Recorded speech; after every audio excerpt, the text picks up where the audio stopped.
আসসালামু আলাইকুম, কেমন আছো সবাই? আজকে আমি যে বিষয়টা নিয়ে আলোচনা করব ওটা হচ্ছে অনার্স ফার্স্ট ইয়ারে ইংলিশ ডিপার্টমেন্টে যারা ভর্তি হইছো ন্যাশনাল ইউনিভার্সিটিতে তাদের হচ্ছে সিলেবাসটা নিয়ে। তো দেখো আগের সিলেবাস অনুযায়ী মানে আমরা যেটা এতদিন ফলো করে আসছি বা এতদিন যেটা ছিল ওটা কি ছিল, আমাদের কোর্স হচ্ছে টোটাল 6টা। যেমন দেখো, ইংলিশ রিডিং স্কিল আছে, ইংলিশ রাইটিং স্কিল আছে, ইন্ট্রোডাকশন টু পোয়েট্রি আছে, ইন্ট্রোডাকশন টু প্রোজ আছে।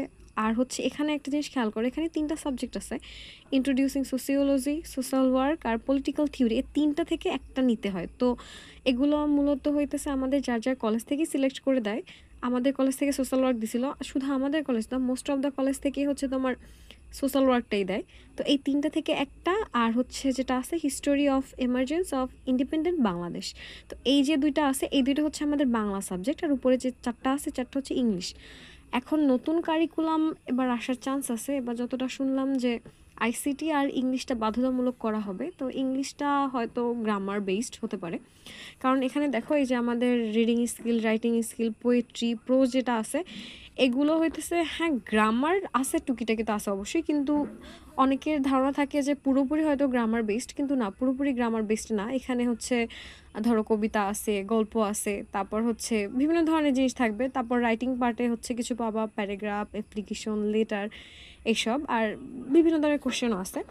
তো ডিটেলসে ওটা আমি পরে আরেকটা ভিডিওতে বলে দিব। এখানে আরেকটা জিনিস বলি, প্রত্যেকটা সাবজেক্ট হচ্ছে আমাদের 100 করে মার্কস দেয়া আছে, খেয়াল করে দেখবা। কিন্তু এখানে আমাদের ফাইনাল পরীক্ষা যখন হবে তখন 80 মার্কের হবে। 80 মার্কের কেন হবে?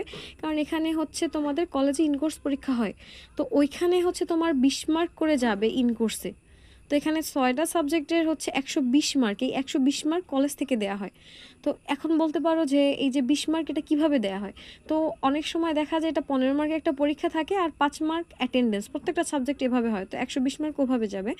তারপর আসি আমাদের যে সাবজেক্টগুলো আছে, প্রত্যেকটা সাবজেক্ট হচ্ছে 3টা পার্টে বিভক্ত। Part A, part B, part C. Part এটাকে বলা হয় ব্রিফ, এটা শর্ট, আর হচ্ছে পার্ট সি বলা হয় ব্রড।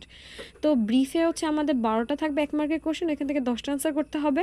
পার্ট বিতে হচ্ছে 8টা কোশ্চেন থাকবে, ওখান থেকে 5টা প্রশ্ন অ্যান্সার করতে হবে। 5টা হচ্ছে 5-এ 20 মার্ক পাবা 5টা কোশ্চেনে। পার্ট সি মানে ব্রডে হচ্ছে আমাদের 8টা কোশ্চেন থাকবে, 5টা অ্যান্সার করতে হবে, আর 5টায় থাকবে হচ্ছে 50 মার্ক। তো এই হচ্ছে আমাদের 80 মার্ক। আর বাকি যেটা বুঝাইলাম যে 20 মার্ক করে টোটাল 120 মার্ক আছে 6টা সাবজেক্টে, এটা কলেজ থেকে দিবে। তো আজকের ভিডিও এই পর্যন্তই।